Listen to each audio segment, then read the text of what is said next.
You're listening to the Southampton Delivery Podcast, a podcast dedicated to the Southampton Football Club and all of the SFC fans. You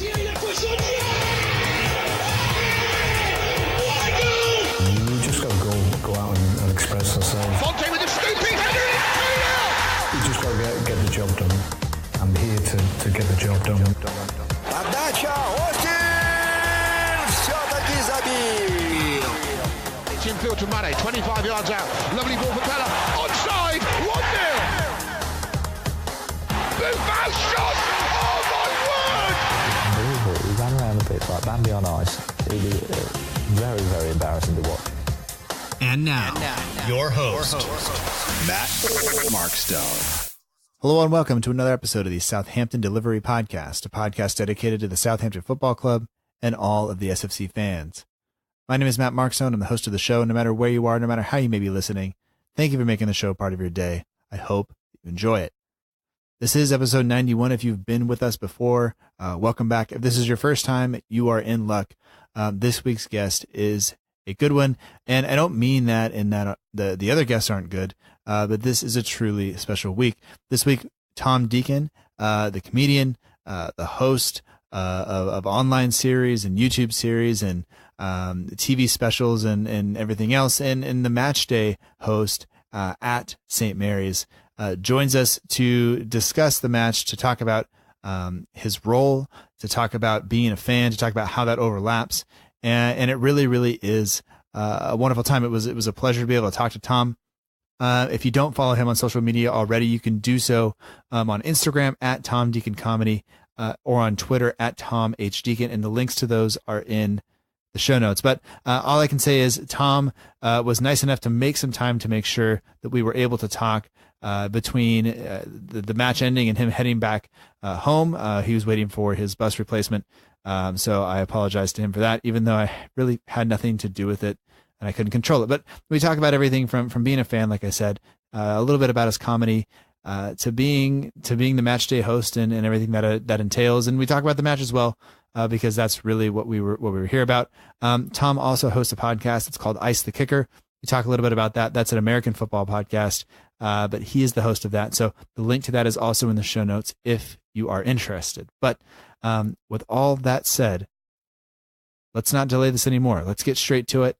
If you need some comic relief, hopefully we brought it, even though he wasn't here to do stand-up. He was just here to talk football, and I really appreciated the time he spent with me. And I really enjoyed it, and I hope you do too. So here's my conversation with Tom. We'll talk to you later.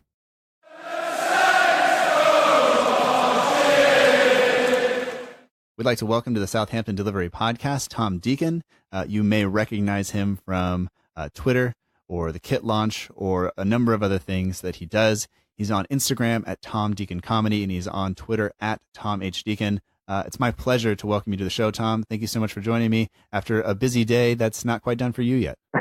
No, it's definitely not done yet, but yeah, an absolute pleasure to be on the podcast. I've listened to a lot of the episodes and heard other Saints fans, and it's a privilege to talk about my second love. I have to say second love because my girlfriend might, she'll probably listen. And so second love and talk about the football club. Well, I can say that my wife won't listen, and I love talking to people about this. My kids are probably listening to me record it, but that doesn't matter. That's okay. No. So are they Saints fans as well, Matt?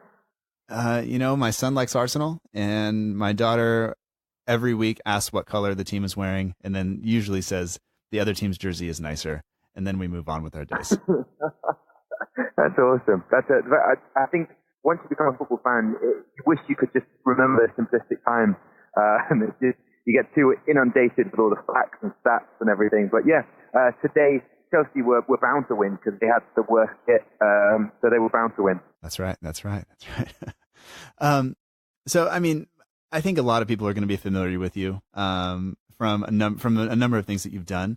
I know you got a new podcast. You're still doing comedy. You're hosting the series again, and so there's a bunch of stuff to talk about. But we usually start the show with just kind of how you got acquainted with the team, and if we can start there, if that's okay with you, I'd like to. By all means, yeah. For me, it was going to my first match back in 1994. United come to the Dell, Dale. Finished 2-2, and I went with my dad, and my dad had to deal with questions that I was asking, like why are they calling the referee a waiter? I enjoyed that, and it just seemed Matt of God, and from years till now, just being in love with the club, and it's like a proper relationship. You have your ups and downs, but you still crack on and keep going. So 94. Been to a lot of games. We've all had the heartbreak of Saints fans get relegated, then getting the promotion, and it's been a roller coaster. That's fair to say. Yeah. So it sounds like your dad was a fan as well. What about? So did you grow up in the area, or how did that work? Oh well, I'm from Southampton. So I grew up, and a lot of my mates were Saints fans. My dad's actually a rugby fan, so I had no interest of being there, but knew that I wanted to get involved in the football and go and watch Saints play, because all my mates at school did. So he begrudgingly took me along, and but you can't get. And I've taken him several times after, and he's I'd say if he was going to choose any team, he's definitely a Saints fan. But no, he's more a rugby guy. But so that's why he got indoctrinated into the football world through my mates at school, and they've got a lot to answer for at the time. Yeah, tell them thank you a million times over. Your story with your dad, I disliked football or soccer here as we call it, but I disliked it so much growing up.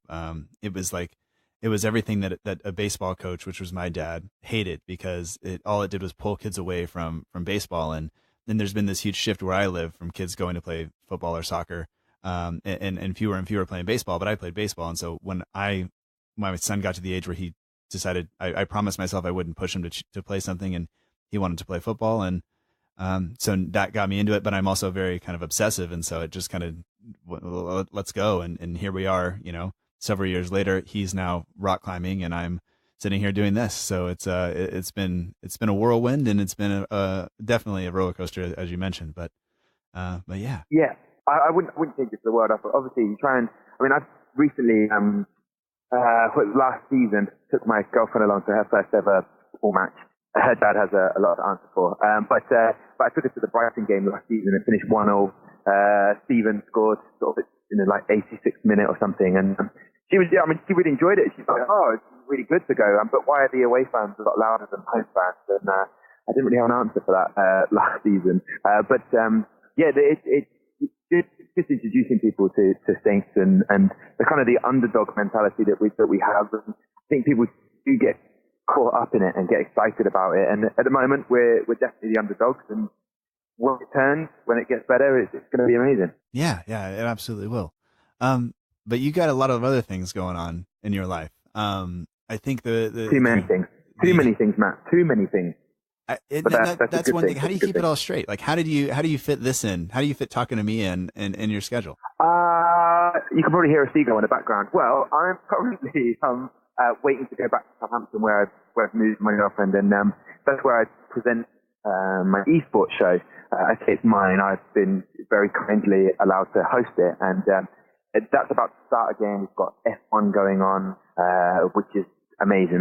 If anyone's not, I say with esports, it's kind of, computer games that you play at the highest level, and there's prize money at stake, and you get signed by teams, and we have FIFA 19 as one of the games. So it's very exciting, but that's kind of a block of 8 weeks, and then a little bit of Formula One. So, and being a comic as well, just doing the Winchester Comedy Festival, and so you just factor that time in, and being a comic for the last 10 years, you miss people's birthdays, you miss special occasions. I can't go to certain matches because I might be in Birmingham that weekend, and so you make little sacrifices, but you enjoy the good times that you do get to relax. Or today, when I was working at the Saints, I get to watch my team play, so everything's a blessing.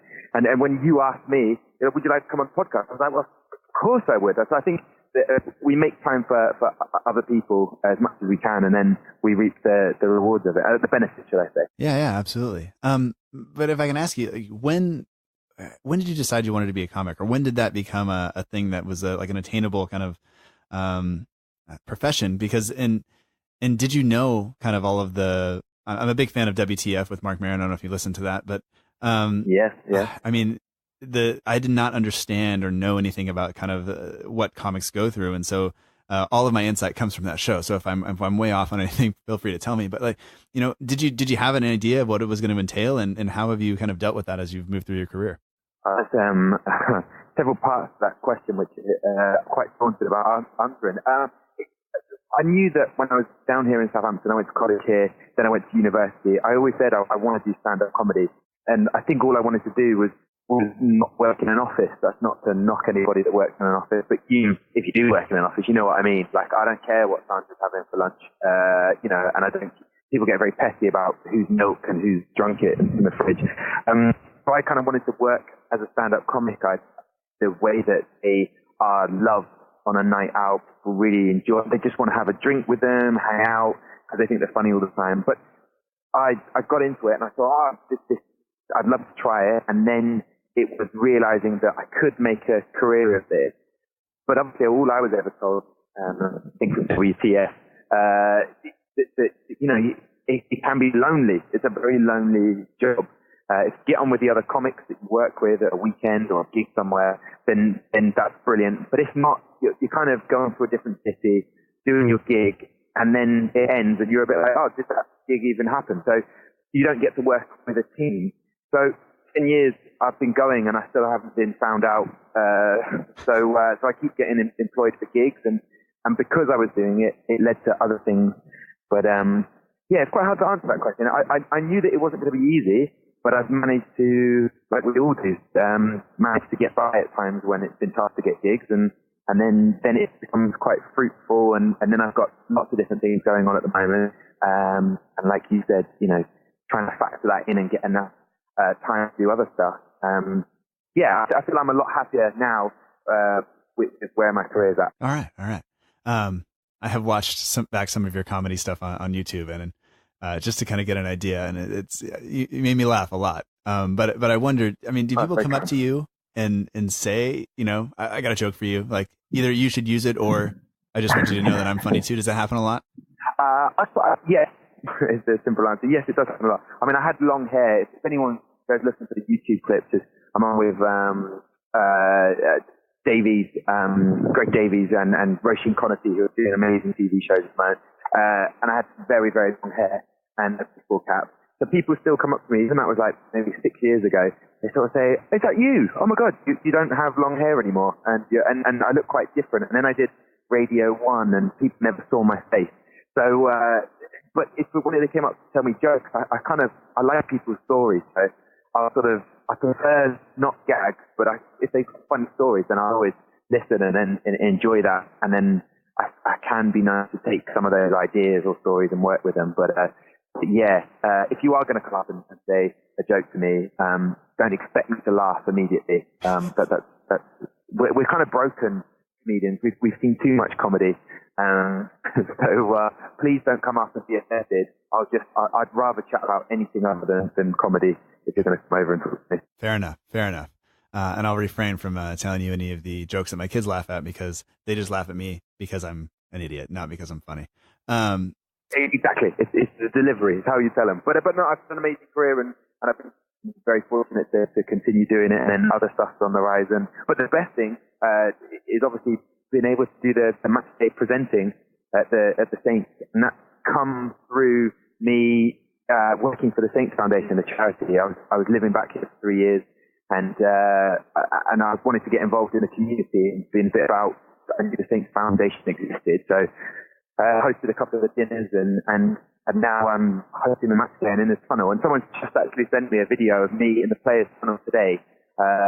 And I won't say what they say in the Instagram message they sent me, but they were a bit like, how on earth and why there? And I do have to pinch myself sometimes, like, all the players around, and then through meeting Charlie Austin, he's like, "How you doing, Tommy? All right?" And I'm like, "Yeah, no, good, man. Have a good day today."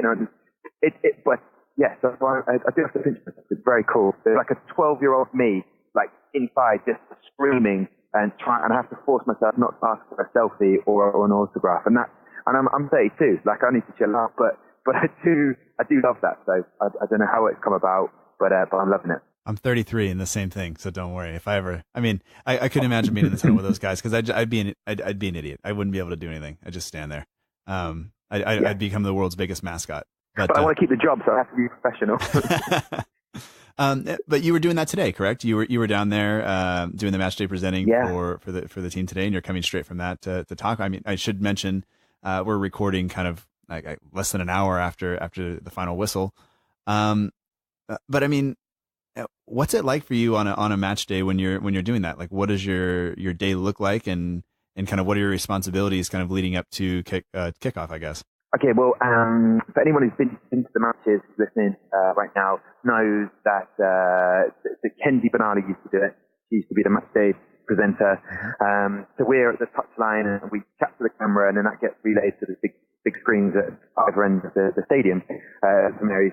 And so I'll get there a couple of hours before. Because it was on TV, we had to check that the pyrotechnic things were working, the big flames that happen now as the players come onto the pitch. We make sure that we know the mascot names, all the stats and things like that, and then block it out. One of the things that we're finding quite difficult at the moment is to make 2 microphones. I know, imagine, in 2018, trying to make 2 microphones work. So me and this guy called Steve, who took over from Kenzie, have to pass the mic between each other, and we do not feel Premier League when we have to do that. And there were mic problems. And I mean, today I actually told Matt my first joke, and I wasn't really necessarily given permission, but I thought I feel like I'm a bit stilted just delivering these links. I'm a Saints fan and I want to talk about the match a bit. So that there was a charity donation for Kit for Africa. So if you have an old jersey, hand it into these bins, and it will go to an amazing cause. And my co-presenter, and I said, Steve, I've actually got an old shirt myself, which I don't mind giving away because it's signed by Harry Redknapp, so I'd rather see that in the bin. And I got away with it because some people around me chuckled, and I thought, well, that's me, Tom Deacon, being a Saints fan, combining a bit of the comedy. Sorry, I didn't answer your question. I just wanted to tell my joke. But we get there, check everything's working, or it's not working, and then we'll hope for the best. And then I stand around in the tunnel, because at halftime we have either the kids do a relay race, which fans quite enjoy to see who wins, and then I stand there, try not to touch the players or shake their hands, like, Cesc Fabregas or Eden Hazard today. I was a bit like, you can't say hello to someone if you don't know them. And then at the end, I go back up into the main announcing area, and I watch the game from the tunnel, and then relay who's being subbed, and then that gets sent back up to the main Tannoy area, the announcer, and he tells everybody in the stadium. It's a really, really fun job, is basically what I'm leading to. I'm trying to make it sound more complicated than it is. And then I do get giveaways for the fans in the stadium. So that is it. I don't know how I've ended up doing it, but I'm loving it. All right.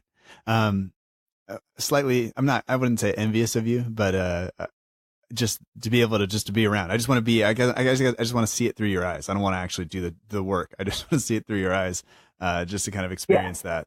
Well, so many cool people that are really nice, and through the Saints Foundation and knowing people, I always say hello to everybody. That's my nature. That's the sort of person I am. And chatting to security guards, chatting to the people who are ahead of the security, and you get little snippets of information.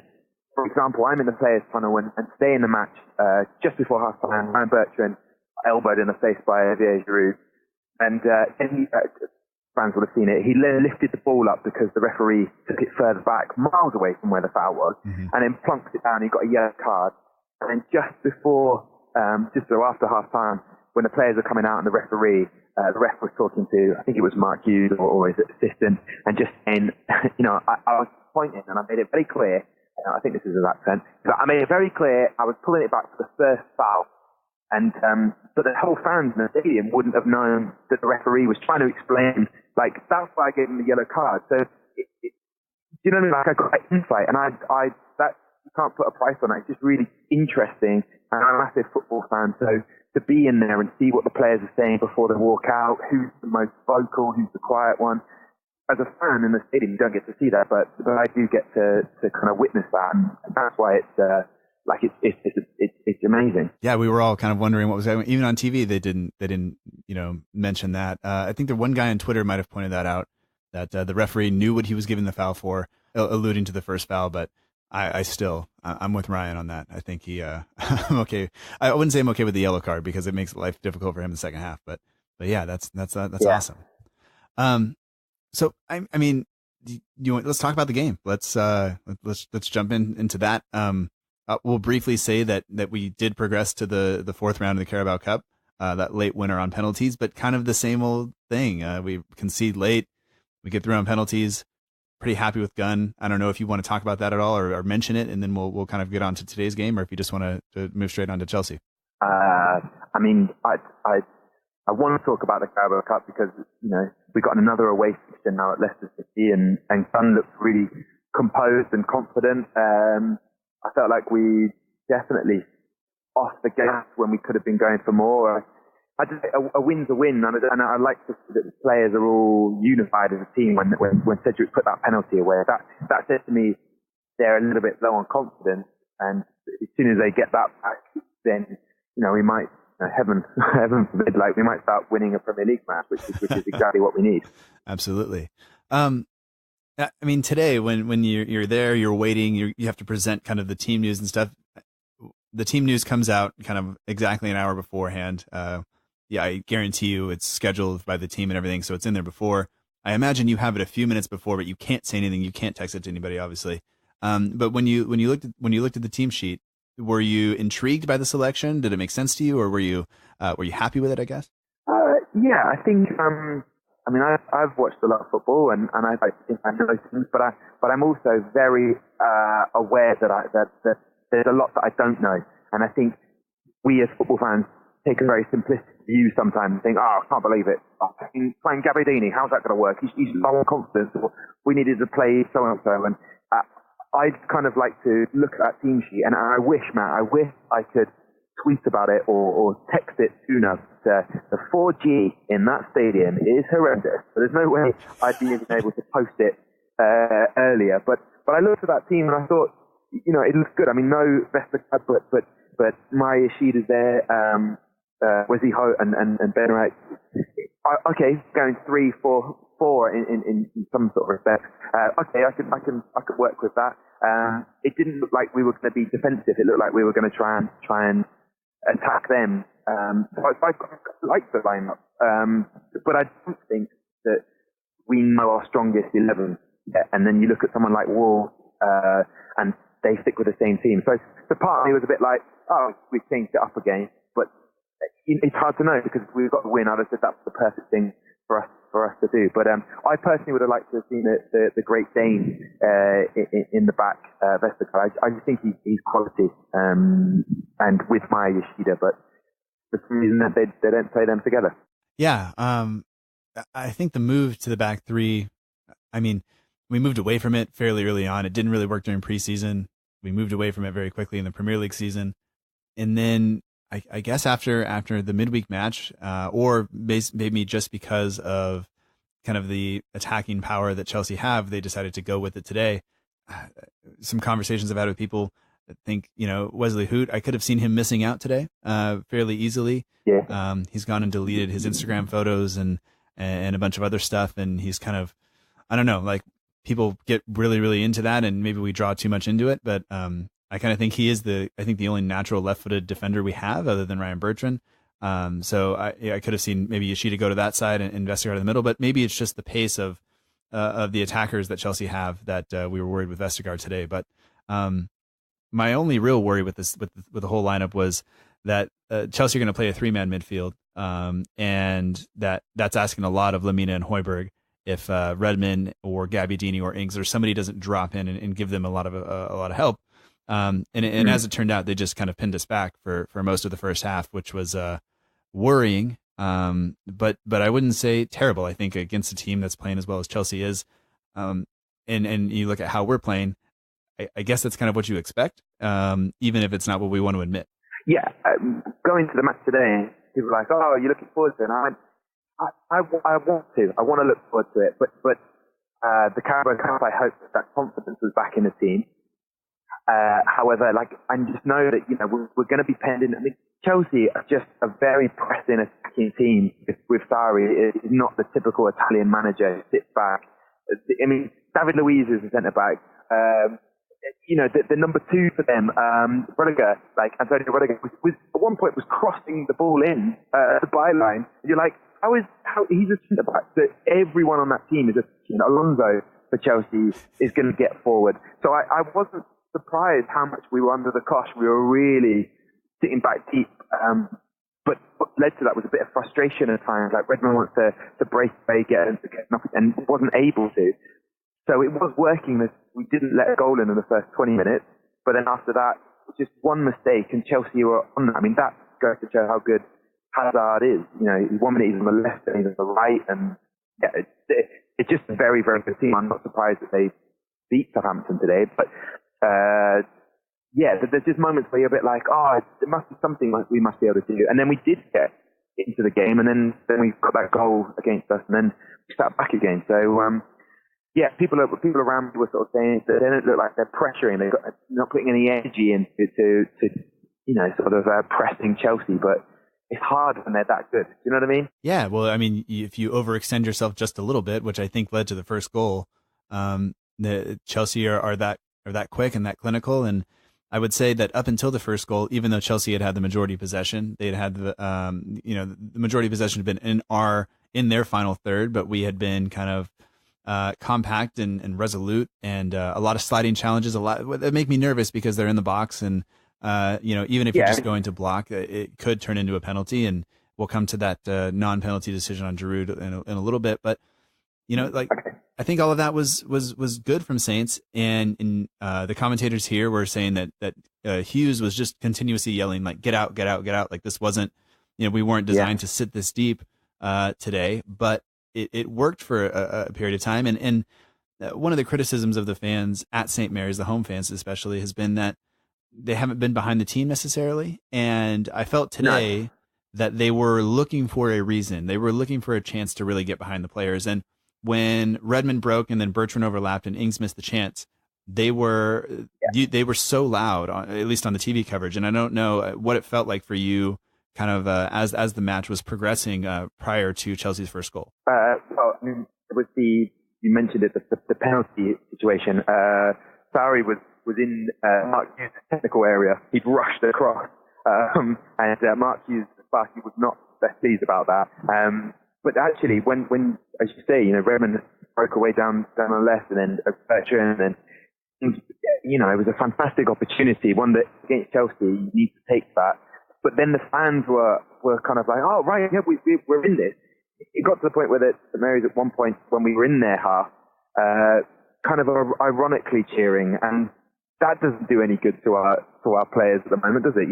But anyway, aside from that, once we did have that opportunity, Mark Hughes was waving at the fans behind him. Come on, let's get, let's give them that support, and then it did work. And then when the first goal went in, we were like, oh, we were deflated again. Mm-hmm.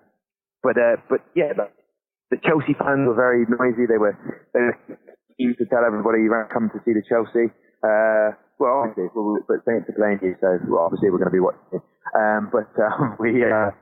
They were very vocal, and I think sometimes the St. Mary's can be, we're just waiting for something to happen, but then we don't start singing first to try and get the team G'd up, if that makes sense. It's the other way around. It's like we're expecting something for the boys to do first, and then we'll get on board with them. Whereas that doesn't happen. For the away fans, they're already singing before the ball's been kicked. So they were noisy, and then they stopped. So and then towards the end of the game, with a couple of banging shots that Kepa was amazing. Some of the saves he made, Saints were sort of back in their cheer, and but Chelsea was just a very, very good side, weren't they? Yeah. I mean, I don't know. We don't need to continuously go on about the crowd, but it really did make an impact on me today, listening to them kind of get behind the team for those spells, because I think it's been kind of absent for some time. But yeah, the fact that you say that the crowd is relying on the team to do something in order to get to start to cheer, I think that makes total sense, and I think that kind of sums up the feelings about the team, because sometimes when you come in, like you said, you don't want to be, you want to believe that we have a chance today. You want to believe that we're going to put up a good fight and that we have a chance to win, but it's tough to do that week after week. And then the type of person that I am, I don't want to make excuses, but I like limited expectations. I don't like to to underpromise, And so to myself, I'm at least telling myself, be reasonable, blah, blah, blah. If we play 2-1 and it's a good game, like, we'll be happy. But in reality, like we need points, we need results, and we need to give the fans something to cheer about. Yeah, definitely, Matt. I think the general consensus around is, I was talking about it before the game, Cardiff, in my opinion, are down, Huddersfield are down. So who's that third team? And I pray that it's not Southampton, but I feel like we sat back with Pellegrino. It's too kind of like, we'll be all right because we think we're better than we are. And I think that realization last season that we're not as a team, we weren't that great, and there were opportunities, but luck wasn't against us. However you want to see it, but we weren't good enough to get those results when we needed them. And it's sort of now that we need to really, I'm not saying hit the panic button, but we do need to start putting extra energy and effort, because before long it'll be March and then we're panicking about goal difference. And we're a team, in my opinion, of some good individual players, but as a team cohesively, for whatever reason, is it confidence? It's not ability, but we're not showing that ability that they clearly do have. Yeah, absolutely. Any other instances in the first half really stand out to you? You mentioned the kind of penalty decision that the managers were discussing with one another, I guess, and at least initially on the TV feed, it didn't look like a penalty. But as they slow it down, and you slow anything down enough, and you start to see things that are maybe unnatural because it's not happening in real time. But it did look like Giroud pushed the ball away from himself, and then that Hoot maybe just got his foot. But I mean, were the Chelsea fans upset by that? Did they think it was a penalty, or what was the feeling kind of around the stadium? Sarri definitely thought it was a penalty. The whole Jack Zola was off on his feet. He wouldn't stop because he's quite short, but he definitely was standing up. And they were incensed. They thought it was a penalty. But I think the officials, the referees, he was obscured anyway. It wasn't a malicious tackle because Giroud had kicked it away. I've seen penalties given for less. So I think the Chelsea fans definitely thought it was a penalty and should have been, but they knew that Southampton had been kind of under the cosh. So a goal was coming. So I don't think they knew that there would be more opportunities for them to get the goal. So they weren't that fast. It didn't work against them, did it? So. No. I think in that moment they felt wronged a little bit, and it made them just kind of focus in that much more. And then not long after that, the goal comes, and I would say that the goal came after kind of our best run of play, where we had the ball down in their end, we'd had a shot, we had some possession, and then the initial tackle from Hoot to win the ball in the edge of the area, the pass to Højbjerg, who just doesn't get it out of his feet. And Barkley is really, really good at closing him down very quickly. And I've had the benefit of umpteen thousand replays. So I don't know if you have or not, probably not. But Barkley comes very quickly. It's not a position you want to lose the ball. But then I think the mistake happens where Hoot chooses to step to Barkley then. And that just opens up the passing lane and the lane for Hazard to run into. And he does. And Hoot's going to get a lot of blame there. But at the same time, like, I don't know what you do. Do you just let Barkley dribble into the penalty area? I don't think there's anything you can do. I think the real thing you do there is just not lose the ball on the edge of the area. Instinctively go to the ball, try and block it, do something. Yeah, you could throw out Bloom, couldn't you, and throw it there. But Højbjerg was doing very well to kind of track down and press Barkley. They were tussling. That's what I noticed in the first half, back and forth. Barkley giving away a free kick, and then Højbjerg was the same on Barkley. So there was a good match-up today between Højbjerg and Barkley, and it, as you say, just one short, small mistake, and it proved costly to us. And I did notice the bench, the assistant, I forget the name, another Welsh, the Saints, and he was looking over to try and keep the chin up, lads, and get back at them. Because Garadini had that long range shot that sort of broke, and he had the goal ahead of him, and Danny Ings broke off to make a run, take the defenders with him, and it's a bit of a tame effort. But that's all kind of I noticed really in that first half. Danny Ings making some good runs, but unfortunately not putting that one away in the first half. Yeah, I mean that was frustrating, but at the same time, we talk about guys for other. If you watch Aguero or you watch Kane, you watch Sterling, they all miss chances. Salah misses chances, but they create so many that, and a lot of those that they create are these tiny little pullback tap-ins just because their team play, their build-up is so good. And sometimes I feel like if Danny Ings was in a team like that, then he would probably score more goals, and Nathan Redmond would score more goals. But a lot of times when Nathan Redmond gets the ball, I could type in my notes, Nathan Redmond is played into space 1,000 times a game because that's what happens, and it's him against 3 defenders, and then he's waiting for everybody else to get out because we sit back so deep. But if Ings scores that, it's definitely against the run of play, but it definitely probably changes the game as well. So unfortunately, it didn't happen. Some people around me were saying that Danny Ings would have a game to forget, and I'm not saying it's a typical fan comment, but I was like, I don't think he did, because he made himself that many opportunities. We forget that, it's the Premier League.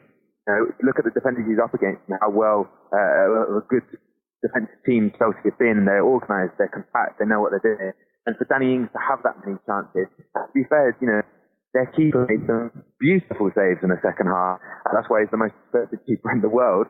So I think Danny Ings, to say that anyone had an awful game, we did create chances. Unfortunately, didn't take them, and then got punished. I mean, that third goal just made Chelsea. I think it flattered them more than what they were. But obviously, as we know, if you don't take the opportunities, you don't score the goals, you're going to be up against it. Yeah, absolutely. And I will say that Chelsea's keeper looks like he's about 12. But I've just Googled him and he's 24. He could easily make a U16 team without any question here in the area that I live in. He looks like every 16-year-old. It's very, very good. But the thing is, the way that they always talk about football, it would balance itself out. I suppose it did really, because that was offside. Olivier Giroud was offside, in my opinion. I mean, I haven't watched it back and forth, but Mark Hughes, the whole team was incensed with the fourth official. Like, how can that not be called for offside? The ball's played in, he's offside. But that's Olivier Giroud. He should have probably had a penalty earlier, and then ended up getting an assist. And at that point, it was really up. The Saints were going to be really up against it. But yeah, I think it balanced itself out. If they were going to if you didn't give them the penalty, let the offside go. But it's still frustrating. It was, my heart was I went from the tunnel, didn't want to watch it there anymore. I went back up into the stadium and watched from the physical area. So that's where I watched the rest of the match. I was sad. I'll be honest, Matt. I was a bit sad because I wanted the unthinkable to happen today. Yeah. Well, I mean, at some point they're up 2-0, and it's like, well, we were there and we saw what happened last year. Maybe there's a chance, but it just didn't quite go. But if we talk a little bit about that second goal, once again, it's a set piece, and it's not a header that Cedric loses at the back post, but it is the failure to mark a player. And I, like I said, I've been able to watch it on replay. It's close, but Barkley is definitely standing offside when the initial ball is played to Giroud. Giroud close, but I think he's onside, and then just nobody goes with him, and he has all the time in the world to put that ball across. And then I just don't know how it gets through all of those players. It's like I thought for sure somebody was going to put it in their own net before it got all the way through to Barkley, who kind of bundled it in there, but he got his goal. But I guess part of it is when you're working, you probably can't show your frustration like the rest of us can. But no, I'm not allowed to in the tunnel. Yeah. So the head of security keeps telling me stop showing emotion. I'm slapping the wall when there's a chance. I mean, when the ball fell to Højbjerg in the second half, and I just thought, well, this is it. This is a golden opportunity. If I want anyone to power the ball into the back of the net, and Rudiger made that incredible tackle, that's kind of what doing that free kick. You wanted that, do or die moment from the defenders, and I think they seemed to ball watch it because they were expecting it to be called offside. Like, how did he get past? He must have been offside, and we stopped. They stopped going with the go to the ball. I'm not allowed to show my emotion. That's probably why I had to leave the tunnel. I won't say I was banned from it, but it's hard not to. I care about my team, and at those moments, I wish I was back up in the stand, being able to give. I'd never give abuse, but just show my emotions or let it out, let off that little bit. I have to bring it in. Yeah, I mean, sometimes it might be easier just to present for a team that you don't like or that you don't have the attachment to, right? So much easier. Yeah, definitely. I'd happily present a Pompey and have them off, but I won't because I'm a bigger man. I'm better than that, Matt. That's right. I'm better than that. That's what I keep telling myself. But when you were watching the second half, there's so many kind of opportunities that we had, and I don't think Chelsea were. I mean, the way they attacking the ball around, and then Morata got that third goal. It's just still in the wound there, to be honest. Yeah, no. Towards the end of the match, I was kind of hoping we could just hang on for 2-0. But the change in going into the second half with Romeu coming on and us going to a 4-3-3 or a 4-5-1 or whatever it was, maybe harsh on Bednarak, but once again, you're not going to pull Yoshida, and who's left-footed, so there we go. I thought we started the second half much, much better, and once again, Bertrand had a chance at the back post. Oh, it fell to him beautifully. If it had taken one touch and then buried it, it was. The funny thing is, I watched obviously the players warm up, and I'm not digging players at all in any way, but they have 2 goals set out, and they were just practicing sort of kind of the edge of the area, hitting the ball, trying to pass Harry Lewis, our 23 keeper, and the amount of shots that were going over the bar, I think I'd seen the omen. It was going to happen. They weren't keeping it low and driven shots. They were. I mean, yeah, I'm not going to name names. Yeah, when it fell to Bertrand, there's part of me like, I did see earlier that might not. Oh, there it's gone.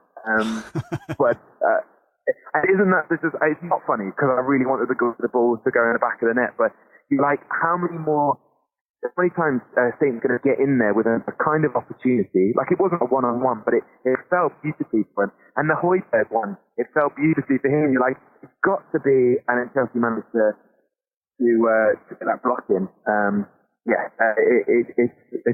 It's frustrating. But then you think, well, we're going to get another chance. And we did, but didn't take it, unfortunately. Yeah, I mean, and that's, as dominant as Chelsea was in this match, the possession stats, it's almost 2/3 possession for them. But we still managed 15 shots, but I think there were only 3 or 4 saves from their keeper, and that's really not good enough. But it just shows that if we take just 2 of those chances, maybe the mentality changes a little bit, and they don't get that third late on because we're not as stretched. Maybe we're okay with a point at home. It doesn't. I mean, being dominant matters, having the ball matters, but the game is such that people say fine margins. I hate to say it because it's so kind of cliche, but it is.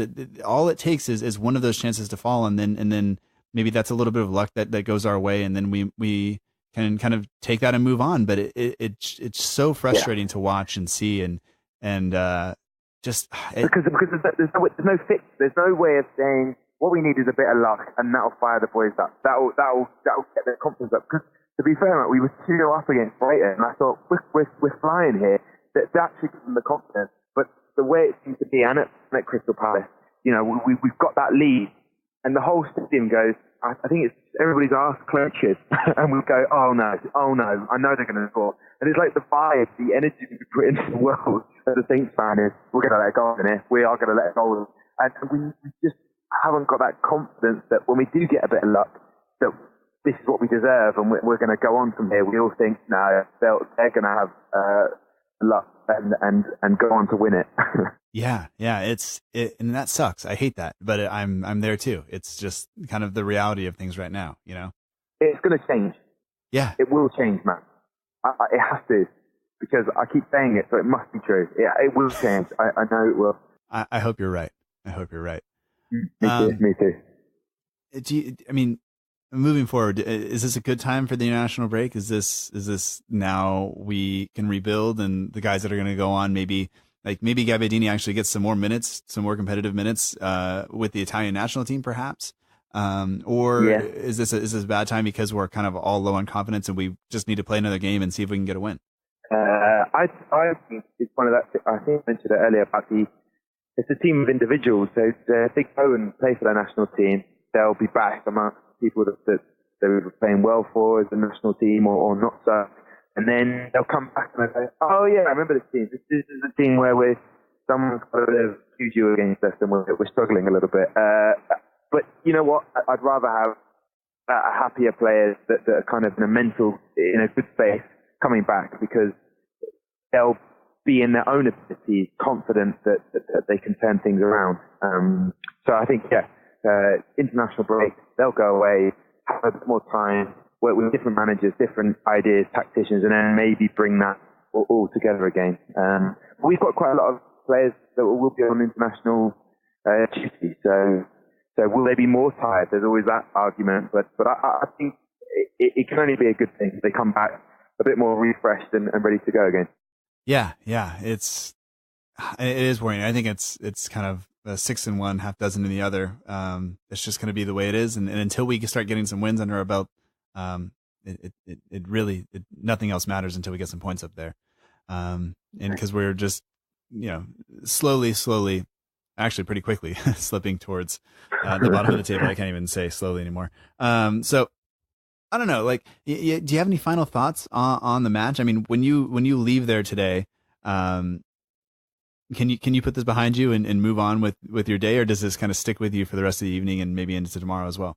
It's going to stick with me when a couple of my people I know, Chelsea fans, stick it on me.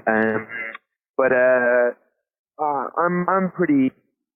As a Saints fan, if you can't watch your team have a bad day and crack on, like, we are used to it. You know what I mean? We are used to this. We need to have thicker skin. So we've had years of this, so I will try and put it out of my mind that, you know what, for periods of that time, we looked all right. But as a whole, the team hasn't quite got that quality that Chelsea have. So, yeah, I'm realistic. They should be taken away from this that, hey, look, it's Chelsea. Let's remember that. It's Chelsea. We're not at Chelsea's level. So wouldn't it be nice if we could beat them? But now we need to focus on that. We're not a Chelsea beating side at the moment. Let's focus on the next team we think of relegation, because this Southampton team, until we start winning, have that confidence that we can be in the top 6 again or in the top half of the table, that we kind of have to accept this is what we are. And then I think that alleviates a bit of stress, but we need the points to start winning. Yeah. I mean, and when we come back from the break, we have Bournemouth away. That's always a big game. We host Newcastle. That's going to be a big game. Then we go to Leicester City. That's a bigger game. What's that? That's a bigger game in my opinion. Yeah, that's a bigger game. Newcastle is the cliche 6-pointer. That is the game where we must win. If we do not pick up 3 points there, that's the problem. Bournemouth are flying this year. They are an organised, confident team. If we can get a point away at Bournemouth, and some fans say, well, if they just come up and we've been in a more established, don't care. They're the team in form right now. Let's try and make a point. Let's try and get something, and then really all out, guns blazing against Newcastle and bury them into the third position that gets relegated, in my humble opinion. That was me getting quite angry there, Matt, and I quite liked it. I quite liked it. I like it too. I think the listeners will enjoy that as well. A little bit of fire, a little bit of passion. I think they want the players to show that, and I like my guests to show that as well. We do have a couple of questions if you're interested from some of the listeners. Are they Saints fans? If they're Saints fans, then I'm on board, and I think Seagull will join in with it as well. Yeah. So we have one from a guy that I don't think is a Saints fan, but he knows you, and so I'll ask it. But Dan, who puts a PS in his that says, "I'd take a bullet for you." So this is from Holy Hoiberg. He says, "What was your favorite experience on Eurofan, and where does he see Saints finishing this season?" I have a couple of Dan friends, but they definitely wouldn't take a bullet for me. So I don't. Maybe I used to do a series on YouTube called the Eurofan, and what that was is I travel around Europe watching Champions League football matches, and I'd become a fan of the home team. So I'd hang out with the home fans, try and get an essence of what it's like to be a fan of their team. I travelled around. It was the best job I think I've ever done. It's brilliant. And then in the first season, I took a Saints shirt and I'd say, thank you very much. Look, I'm a Saints fan, but ask fans to help me. And the one fan that helped me the most, I'd give them a Saints shirt. But it was an amazing job, and I saw like the best football Madrid play, saw Bayern play, saw Barcelona. It's an amazing job. So I think you might be a fan of that series I did.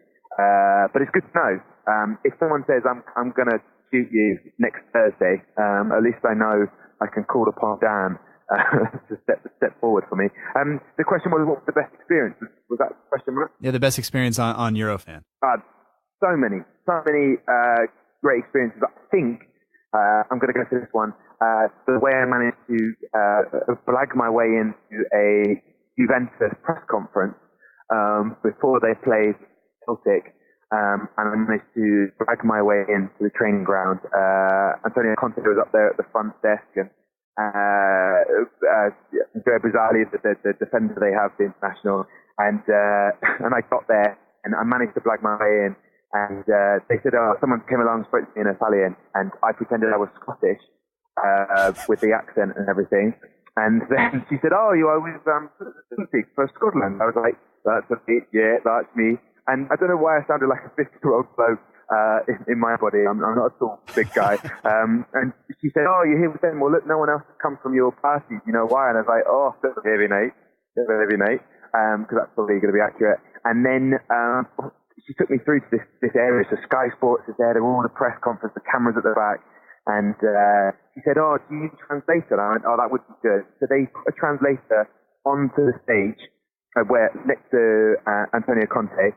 And just for me, bearing in mind, Matt, just for me, because I shouldn't have been there, they stopped after the answers would be given in Italian, so that this woman could translate it for me, the only English-speaking person in the room, and I wasn't even there on the press conference. And I just thought the whole time I was there, this is very much what Copeland were at the beginning, with a bit of a kind of rogue, wanted to be taken seriously, but we were given no access to kind of tell people what the fans want to know. And then when Antonio Conte walked past, I got Andrea Brazali to sign my Juve shirt. And yes, that's right. I was the only guy in a Juve shirt with a hoodie on in the back of it. So that was a very fun experience, and I didn't get arrested, and it was great for camera. Although I couldn't show all of it anyway because we'd have got in trouble. So that was my favourite moment that didn't make it necessarily to the actual edit.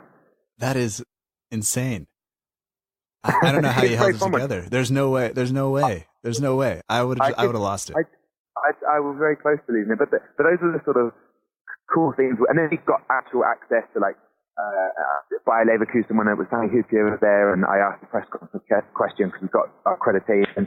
But I was just making a show that was trying to give a sense to other fans. Well, this is what it's like to be a Bayern Munich fan, and give them kind of access and trying just on the day trying to get Champions League tickets, which were nuts, and then hoping that a good-natured fan would be like, in Germany, my friend can't make it, so if you want his ticket, and I was like, yeah, it's the best day ever.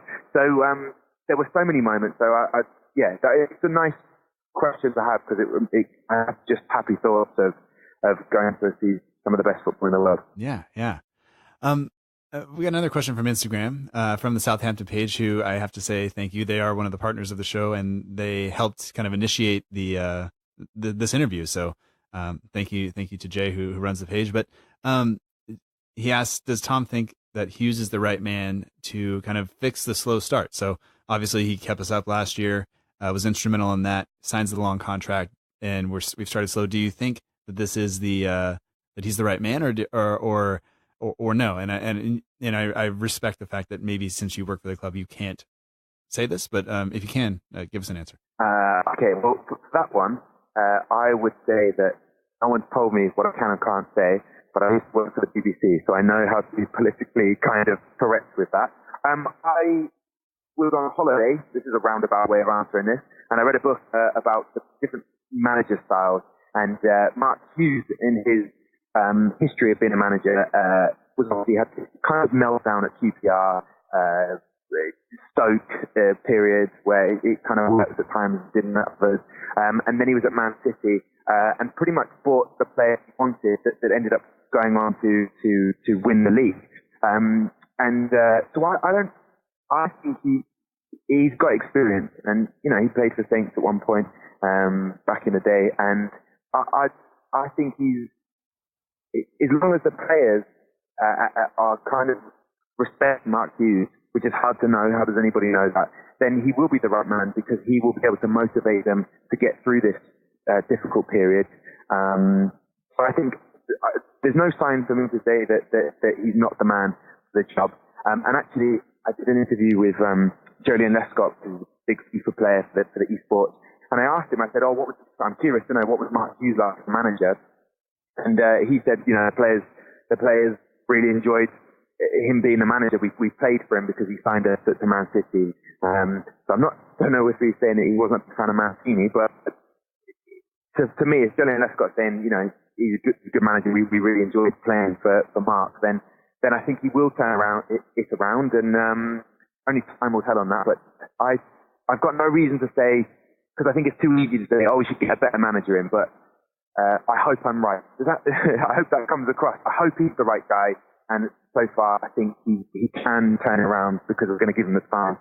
And hey, if it gets to like January and we still haven't got a win, maybe we do need to hit the panic button and really get someone in, maybe an Allardyce. I mean, wouldn't that be awful? Anyway, but the point is... Yes, it would. But if it kept us in the Premier League at that point, I'll weigh in whether or not I think it's acceptable, Yeah, Mark, give him the time to turn it around. He's got that experience. And you know what? Because he's had those failings, we call it failings, in previous management where things didn't go his way. He's got more experience to know when things didn't go well and how he can fix this, because he's got that experience. Right. All right. So I said you don't necessarily agree with that. No. So my kind of thing with management is look, he's been around a lot longer than I have, and I hate to criticize, and I hate to always pretend. I don't like it when people just say like, well, this is obviously what we should do, and I'm going to type it on Twitter, or I'm going to, do this or that. And it's just like, look, like we don't understand all the things. We don't know all of the behind the scenes things. And I have to believe in the manager a little bit. Did my belief in Pellegrino go at some point? Yes. Did I think Puel was the right man for the job after a year? No. So it's, I'll give him some time. I think panicking right now, we've had 3 different managers and the results have been kind of the same. So at that point, maybe it's not them, that's kind of where I'm at. I just think that I've given that response on a measured response, and he's brought some players in, and I think it's quite odd that Elenisi wasn't playing, or Stuart Armstrong. I think he's a very good player, was in Scotland. But what economics is essentially, if you get a new manager in, he'll want to buy some new players, and then we're still where we know closer to knowing what that best 11 is. So I agree with you. Yeah. Let's get to that point. Either we say he's definitely the guy, or we say it hasn't worked out. But right now, yes, he is, because he's a manager. We should get behind him, get behind the whole team, until the point where we go, it really isn't working. So yeah. We have another question from somebody here. Chief Keef Official 1 on Instagram. This is somebody I assume. This is the official one. Yeah. What NFL player would be the best addition to our Saints? That's a great idea. What would be the best? I think the guy who plays for the Saints, the New Orleans Saints, I'd take Alvin Kamara, primarily because he's so fast, so quick, so strong. We could do with a player like that in our team right now, who is not afraid to absolutely bomb it down the wing or any space and gaps. If you're not familiar with NFL, then he's a running back, also catches the ball. He's just an all-rounder, and he scores a lot of points on Fantasy League. And he's the bane of my existence, because the opposition last week beat me because he had Kamara. He's like a Sergio Aguero, is basically what he is in terms of fantasy. So yeah, I'd take Alvin Kamara. All right. I can agree with that. And I think it's kind of weird because I mean, of course, I grew up in a country where football is huge. I'm a Buccaneers fan because I watched my dad cry actual human tears when the Rams left LA because that was his team. And I promised myself at whatever age I was, under 10 somewhere, that I was never going to let my team move farther away from me. And being in California, I chose the Tampa Bay Buccaneers. And it was a fun kind of 2004 to early 2000s.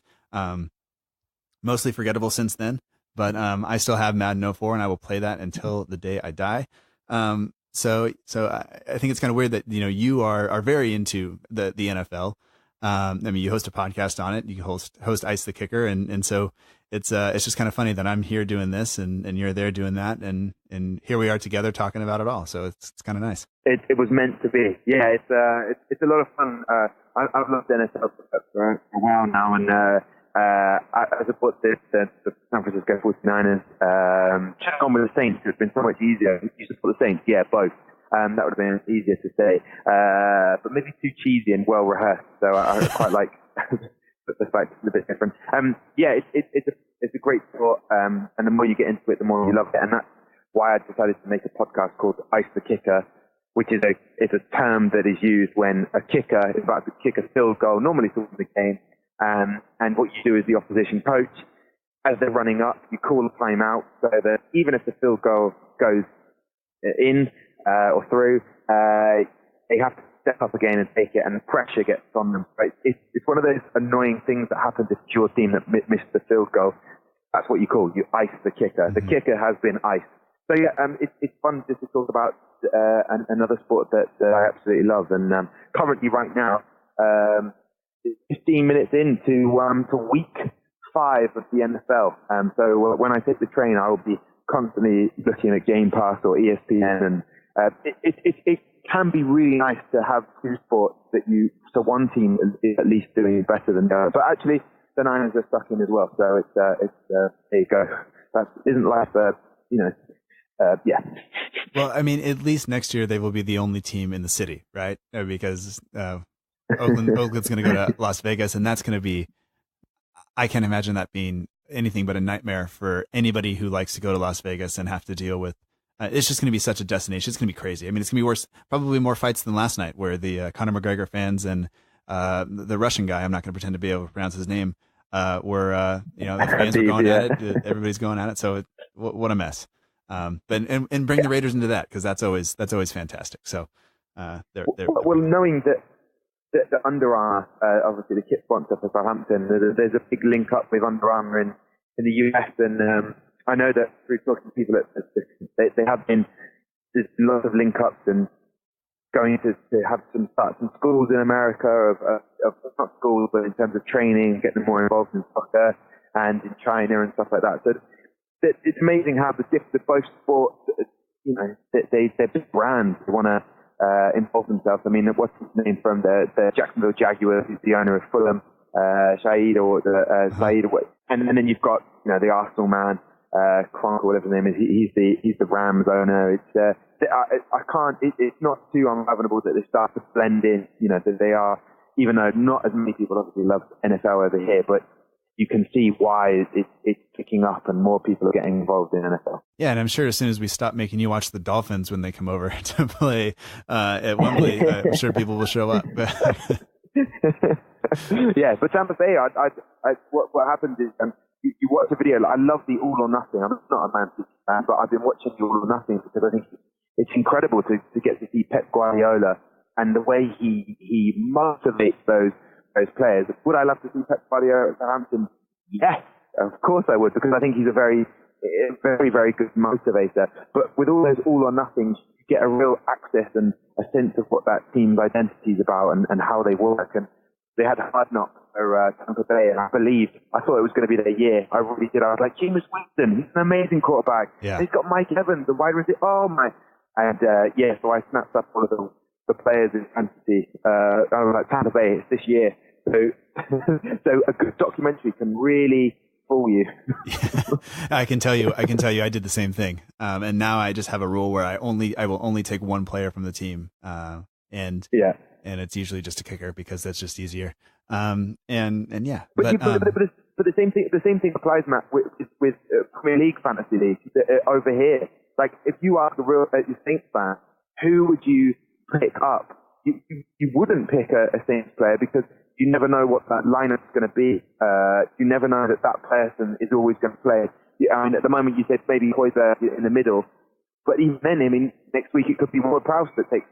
They're a team that aren't a solid starters that you can depend upon, if that makes sense. So I think that in its essence says something about Saints at the moment. Yeah, absolutely. But just a couple more things before you go. I know you have to catch the train. So,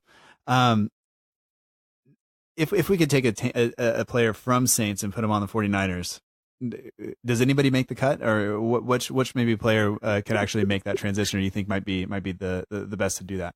I think Vestergaard probably has to be. He could be a good blocker, tight end, just hold up the line, and then occasionally drop off from a linebacker and on, and then someone throw him the ball. He would be just the physical size of him, or maybe Danny Ings with his hamstrings and knees for the pace. Or maybe I'd take a Shane Long as a kick returner. There you go. The ball goes high in the air and he grabs it and then runs it quickly as he possibly can, and then we don't have to worry about him scoring. So that's good. No kidding. And just one more question for you. Which Southampton player do you think has the most lad points? Lad points. I think that he's a really good joker. Just seeing him in the tunnel and working with him as well. Charlie Austin he's a proper geezer, and I have a lot of times when I was there at a QPR game. It was when Pele scored. I can't call him Pele, but you know what I mean. Pele scored that overhead kick, and it was the same game, but it was the day that the ball got whipped in and Charlie Austin sort of controlled it and volleyed it back, and it was a beautiful goal for QPR. So I think he's a kind of good, jokey motivator, and the fact that there's a low to me in the tunnel is enough for me. I think he's a top guy, and I hope that he finds that scoring form again, ASAP, because that's what we need. If it's not Danny Ings now, it's where does the goal kind of come from? So yeah, lad point, Charlie Austin. I think so. He's been the choice for, who do you go to a music festival with? Charlie Austin. Who do you go out for a night with? Probably Charlie Austin, because if you go out with Redmond or Bertrand, I'm not sure that I can deal with that. The scene there. I'd rather go to a pub than whatever the heck they have going on. So. Yeah, but then again, I'd like the guy just be there. I'm like, oh, my security. I don't know if you know this guy. He's this Great Dane. This Thor impersonator, that's he's with me. I wouldn't mind that. I mean, if I was trying to, if I was back in the dating game, I wouldn't go out with Vestergaard. I mean, just like, oh, sorry, do you want? I'll carry your bag while you head off with Vestergaard. I think Charlie Austin would be my go-to lad guy, just for banter. Exactly. Well, I just want to say thank you again, Tom. This has been great, and I hope that your day goes all right, and I hope that your career, both comedy and presenting and everything else, podcast, I hope it all goes well. Bless you. Thank you so much, and to every fan that's listening, the podcast grows when we share it and tell other people, check it out and have a listen. So yeah, I hope that more people begin to listen to this. And I know I'm going to be retweeting it and telling people to check this guy out. Imagine there's a guy who lives all the way over on the other side of the world almost, and he supports Saints. So I would try to get more people to listen and get on board and talk about the club we love. Absolutely. Well, thank you so much, and we'll talk to you next time. Pleasure.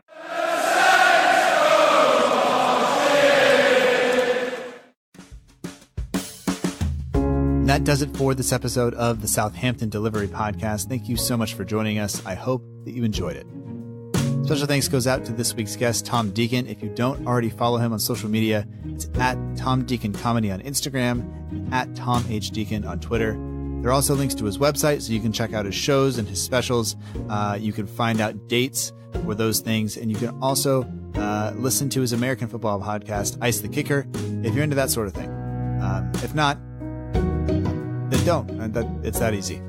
But special thanks to Tom for taking the time to join us, to sit outside of a train station waiting for a bus and talk to me. We'll get you in a more comfortable setting next time. Thank you. That's all I have to say. Just thank you. And obviously, the match didn't go our way. Maybe next time we'll talk on better terms. But as we've noticed, we haven't really had a lot of positives to talk about for the past year. Why am I going on about that here? That's not what this is for. If you don't follow this show on social media, you can do so at SFCDELL_IVERY on Twitter and Instagram. And we're on Facebook as well, at facebook.com/SFCDelivery. There's no underscore in the Facebook address. You can make sure you get future episodes of this show by subscribing. You can do that on iTunes, Stitcher, Acast, Google Play, TuneIn Radio, or wherever else you get your podcasts. Literally, just look for it. Delivery with 2 L's, and it should come up. If you have trouble, send me a message. I will help you. Other things you can check out. The logo for the show is done by Matt Beeling of the We Are Southampton page on Instagram. For matchday edits, polls, competitions, and more, be sure to check out the We Are Southampton page on Instagram. Our partner is the Southampton page. Jay, thank you so much for setting up this interview. It would not have happened without your help. You were the contact to Tom. You were the one who, I don't know what you did, but you got him to do it. And thank you for that. I appreciate it. Music for this show comes courtesy of the Free Music Archive at freemusicarchive.org. The intro song is Epic Song by Boxcat Games. And the end of show credits that you're listening to right now is Aim is True by Poddington Bear. Special thanks to everybody who sent in questions, who sent in comments, put in your 3 or 5 word or whatever word, however many word we did, match reviews. I appreciate those. You made me laugh at a time when I really did need it. And then Tom came in and just kind of finished it off. So have a great day. And until next time, remember that together we march on.